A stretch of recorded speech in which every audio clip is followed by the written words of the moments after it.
This is Daily Blast Live. We're talking about what you're talking about. Real, honest, entertaining, live. DBL starts right now. 3, 2. Welcome to Daily Blast Live. It's Wednesday, August 19th. I'm here, and I'm Tori. You sounded like that was like you didn't know the answers to any of those questions. I was confused and worried. I'm Tori, and I am here with Al. Yes, you are. And Stephanie Jones joins us from home. Yes, Stephanie she does. in buttermilk, looking fantastic. How are you feeling today? I'm feeling good. You know, whenever you say, welcome, it reminds me of that woman at the start of the Hunger Games. It's like, may the odds be ever in your favor. Yeah. She was the terrifying woman. I remember her. May the Every odds time. ever be in your favor. We're going to get started here because Britney Spears is making some moves. We want your opinions. She wants to make some changes when it comes to who manages her money. Court documents reveal that Britney does not want her dad to be her sole conservator anymore. Jamie Spears was appointed Britney's conservator in 2008 after she experienced a series of mental breakdowns. Remember the umbrella incident? Shaved head, yes. Yeah. Instead, Britney wants her care manager to stay in the role. She was named temporary conservator last year after Jamie stepped down due to health reasons. Britney's mom also wants to say, in July, Lynn Spears filed documents requesting that she be involved in Britney's finances. So she doesn't, I want to make it clear, Britney doesn't want to give up having a conservator. She wants someone to be in charge. She just doesn't think her father is a great choice, especially as she said, they have a strained relationship, her children and her father. What do you know about this? Because I know you know a lot, Steph, and I'm starting to feel like Free Britney isn't so crazy. Larry, let's just set the record straight. Free Britney has never been crazy. I think that finally people are starting to listen. And all right, let's just rewind this for a minute. We've all been told the same story a million times that Jamie stepped down because of issues with his health. No. Let's just remember what actually happened. Kevin Federline, Britney's ex-partner, the father of her children, actually filed for a restraining order after there was an altercation between Jamie and their son, Sean. So that's why Jamie actually partly stepped down. I know we hear about his health all the time, but we're forgetting some pretty major facts here. Now, Britney's been under the care of Jodie, her care manager, for the past year. She wants that to continue. She seems very happy in that. She doesn't want to fight that. She's not saying she's not willing to be a part of the conservatorship anymore. But you know what? If Jodie can remain in that role, which runs out on August the 22nd, it means that there could be the possibility that Britney could change that in the future. So that's what I'm hoping for. Wow, you knew. I'm Get glad. her dad out the picture. I'm sick of hearing about him. Wow. Get him out. No one cares, Jamie. He's estranged from his whole family. Wow. His own grandson went on Instagram Live and said he wanted his grandfather just to go and die. Wow. Like, Sean has an altercation with him. Kevin Federline has put restraining orders against him. His wife's estranged. Britney's estranged. What do we not understand here? It drives me insane. Yeah, I can see that, and I'm glad that you know that history because I just wish Steph had a stronger take. she doesn't have a strong take on it at all. Not It at annoys all. me. Free Yes. Britney. Free Britney, and also what a toxic relationship. My favorite song. Your favorite song? One of them. All right, Alex. Great song to run to. You know why? The beat matches your feet. I'm toxic, you're kicking under. That's not okay. That wasn't the song at all. Okay. Not the song I've heard. It's time to turn to Todd Chrisley. What a good transition.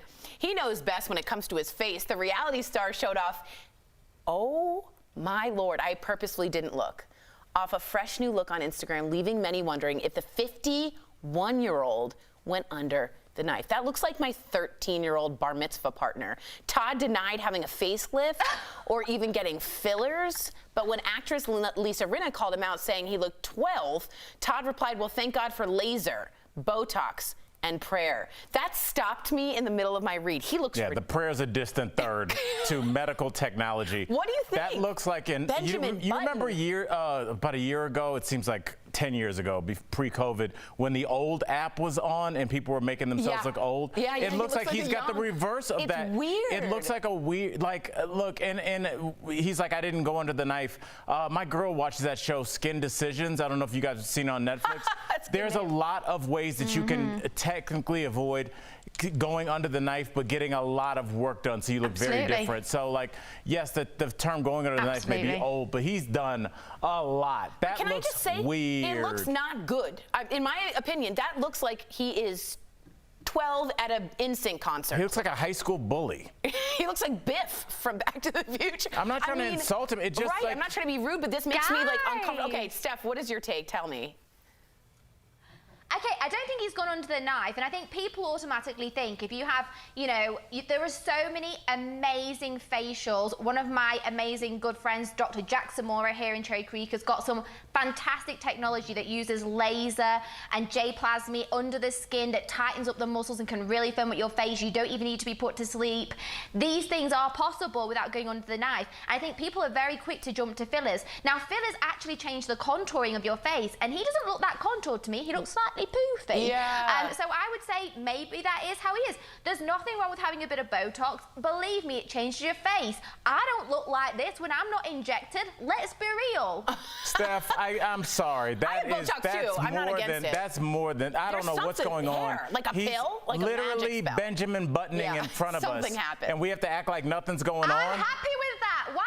No, but why do we have to care? Like, okay, if he wants to reverse the clock, no one wants to look old and wrinkly. I know I get stressed out when, like, my Botox wears off. I'm not lying. I mean, I can see it in the top of my forehead now. I know. It ain't making me happy. But you look... So let's just be okay with this. But Steph, you look like a... You look appropriate, age appropriate. I think, in my opinion, that looks like he's going to a sleepover to play like Mario Kart. Like, that's weird. It looks like he still needs somebody else in the car with him. We're all hating on the fountain of youth. We're all hating on the fountain of youth, but you know what? Sign me up. Give me a dose, give me a shot, give me whatever facial he's having. I'm here for it. I feel like a magic frog gave him some information. Okay, let's get ready to rumba. Okay. Dancing with the Stars is coming back to TV. I'm actually their host now, as you can know. I'm just kidding. I see. On September 14th. Don't leave us. To prevent the spread of COVID-19, though, all dance pros will have to live separately from each other for the duration of the season. They also can't have any physical interaction at all, including the pros who are married to each other. And in other big news, Britt Stewart was promoted from troupe member to dance pro, making her the first black female professional dancer in 29 seasons. Better late than never. Wow, come on. That's like, what? Okay, so first off, are you guys gonna be watching, and what do you think of the new COVID rules and the first female black professional? That's embarrassing. Al, I guess. Yeah, I mean, we're just sitting here. Honestly, I'm not going to watch it. It's not a shot against the show. It's just like that clip we just showed. I'm 43. That was too much for my senses. I don't know what was going on, but I didn't like it. It made you feel funny? Not for me. It's not for me, but good on anybody that likes that. Steph, are they trying so hard to get the diversity of the youth? Tyra Banks coming in as executive producer and hosting, getting rid of Tom Bergeron. Yeah. But they already have such a steady audience. Do you think it's a smart move?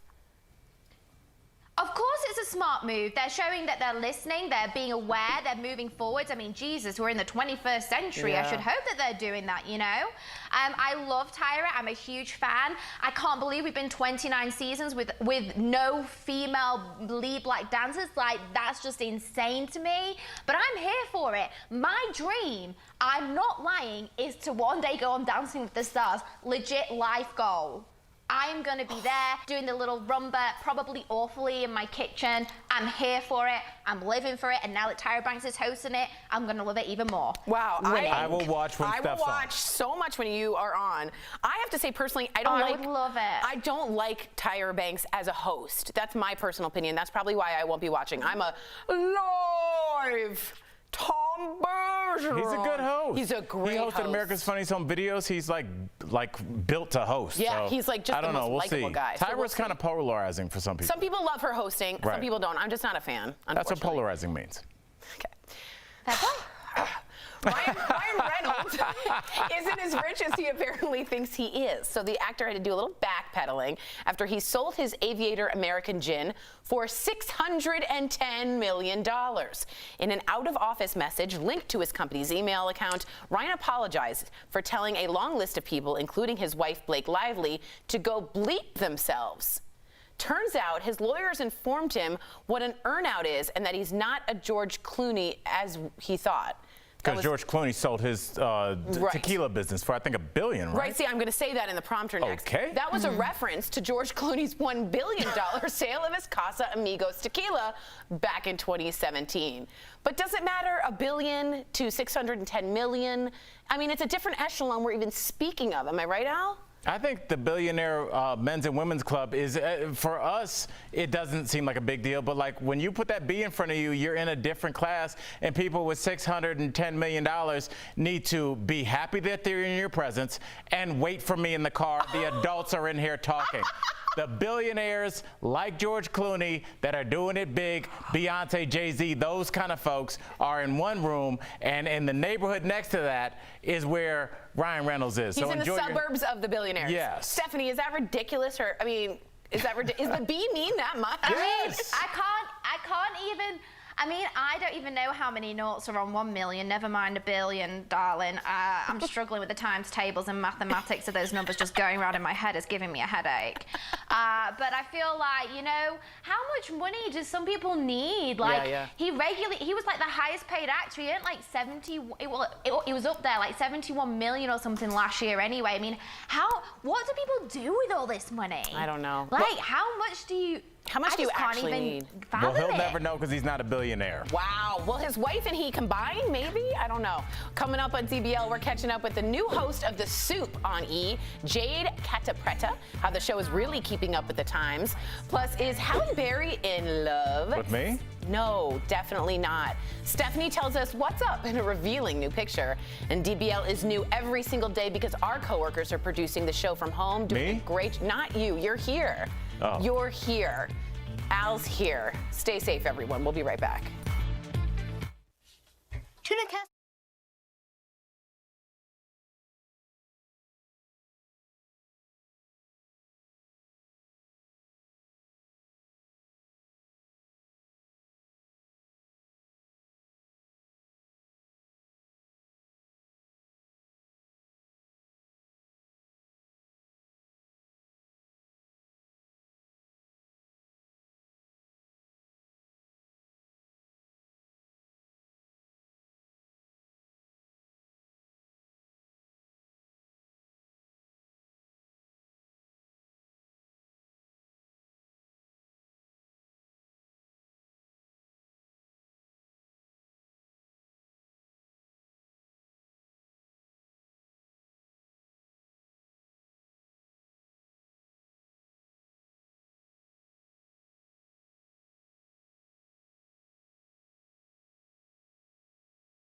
back with this week's juicy celebrity gossip, which means it's time for What Up Wednesday, and believe me, this one is a saucy one. It's all about love, so get ready for new beaux, old foes, and mystery toes. Let's get to it. Our first stop on the What Up World map is Las Vegas, where Halle Berry just celebrated her 54th birthday in Sin City, but the actress caused quite the stir with this B-Day photo. Now, I'm no mathematician, but I count 2 pairs of feet here playing footsie. Here's what's up. I know the saying, what happens in Vegas stays in Vegas, but I wish that Halle wasn't keeping her cards so close to her chest. Did she take a gamble on a Vegas stranger, or is this a king she's trying to make a full house with? Halle, we can't take it anymore. Break your poker face and tell us. Our next stop is home to Miley Cyrus. She's opening up about her split with Cody Simpson, but I have to say this first. Related matching tattoo.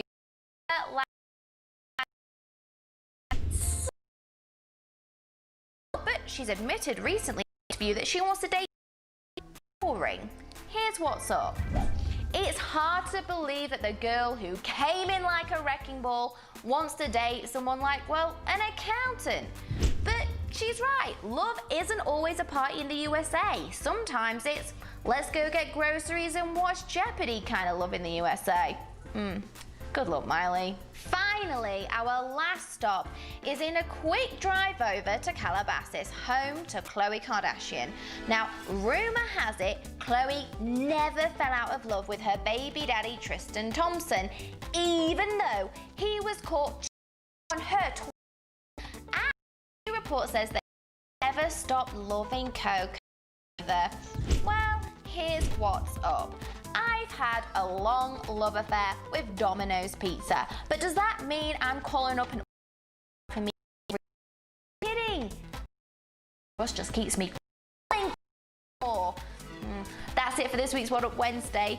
Daily Blast Live will be back after this. We all know that movement is like medicine.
Welcome back to DBL, the classic E! Show. The Soup is back with a fresh new twist, and host Sam caught up with Jade Catapretta earlier in today's DBL Spotlight. I love. It's good. Yeah. I am so excited. We're joined by Jade Catapretta, host of E's The Soup. I grew up watching the show. I think Jade's the perfect host. Thank you so much for coming. And cool is that it's going to have fresh new episodes, a whole new take. So tell us what's new and different this time around. It's been on the air since '91, and when it first started, it was called Talk Soup because all they really had to pull from was talk shows and daytime talk shows. And now it's The Soup, and we have, you know, social media, we have stuff that's happening in the news, we have a little bit of a bigger universe that we get to pull from. So that's a big difference. We have, you know, experts on different shows now, and we're just trying to, you know, be silly and just have it be a place where people can go and escape a little bit of the caca that's all around us right now. So, yes, and I can't wait to have that type of escapism. Mama needs it. So on The Soup, of course, you're going to be talking pop culture, hilarious TV moments of the week, like you just said, and you've got so much real estate to pick from. Yay! We're finally going someplace cool. Iowa rocks. We got corn and like butter cows and the world's biggest like strawberry. So what I want to know, what's been your most memorable moment on the show so far? Yesterday, we filmed a very special segment with a special someone who's been kind of a driving force for a lot of our clips that we use on the show. So we're really getting finally on a rhythm. That's exciting. It's really fresh and new. So what I really want to know is if you had watch or respond your funny moments shading them. On the Housewives, where I Lisa Rinna as Erica, and Lisa actually retweeted one of the.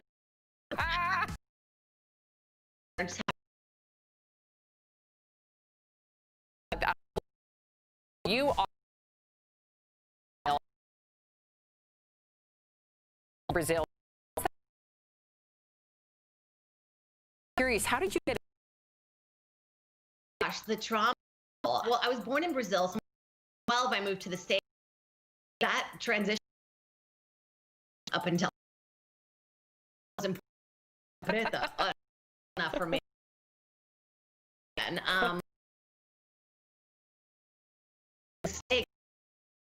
my first gig stuff like host, and then I started working at the Comedy Store, and it was over ever since then. I got bit with the bug, the comedy bug, and so it's been about 12 years now that I've been doing stand-up. I'm so proud of you. You can catch new episodes of The Soup airing Wednesdays on E!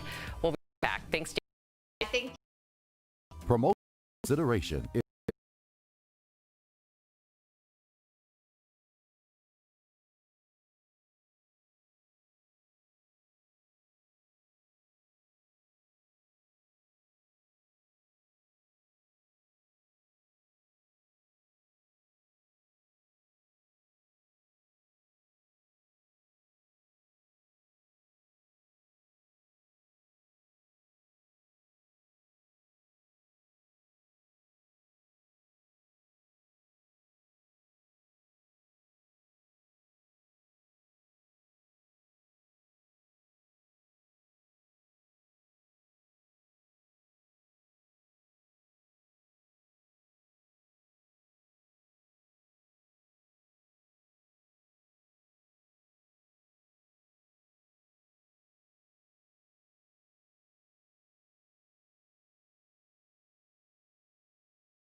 DBL growing a garden at home. Or peas, something like that. There's no such thing as snap beans. Is either, but we know mini or a shoe. This week's American Home Shield. I meant. Hey guys, home hack, backyard, and I'm going to show you. It's inexpensive. To it. Okay, for shoe rack, you can get the dollar store potting. A few of mint. So the first thing you doesn't have to be perfect. Happy holes. You're gonna the holes potting. So here's page, tab, and of course, because we all. When it comes to Home Shield warranty, home 1-800-29 today. I did the VO for a little sleepy and 1-800. Yeah. Midnight D. Great hack. If you have a balcony or something like I used to, like you don't have a lot of space to plant, but you still want to grow. Inexpensive, and it also it really spices up your meal when you can put your own basil, your own mint. Do you want me to keep going? Your own sage. Yes, we got it. Are we out of time? Mm-hmm. Okay, Thank great. God. DBL's new every day. We'll be back tomorrow, same time, same place. I meant string beans, by the way. Snap beans.